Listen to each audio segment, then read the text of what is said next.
छत्रपती संभाजीनगरच्या पैठण तालुक्यात आडूळ तांडा या ठिकाणी पाणी टंचाई जाणवते। यामुळे अनेक तरुणांची लग्न रखडलीत। गावाबाहेरील विहिरीवर पाणी भरण्यासाठी महिलांची मोठी गर्दी होत असल्याचं चित्र आहे।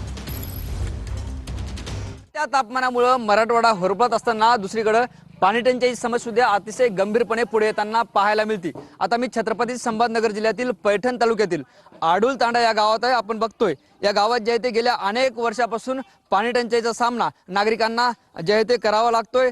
गावाच्या शेजारी जे आहे ते एक विहीर आहे आणि या विहिरीत जे आहे ते तळ्याच्या माध्यमातून पाणी सोडलं जातं आणि हे पाणी जे आहे ते हे सगळे नागरिक आपल्या रोजच्या वापरासाठी वापरताना आपल्या ठिकाणी पाहायला मिळतात। बघतो ही कोवळे जीव जे आहेत ते अशा पद्धतीने या ठिकाणी पाणी भरताना पाहायला मिळतात। खरं तर त्यांना शाळेत जाण्याचं वय आहे, त्यांना आता जे शिक्षणाचं वय आहे, हसण्या बागडण्याचं वय आहे, मात्र त्यांच्यावर असा पाणी टंचाईचा सामना त्यांना या ठिकाणी करावा लागतोय। कॅमेरा पर्सन अमित आडेसह ज्ञानेश्वर लोंढे, TV9 मराठी, आडूळ तांडा, छत्रपती।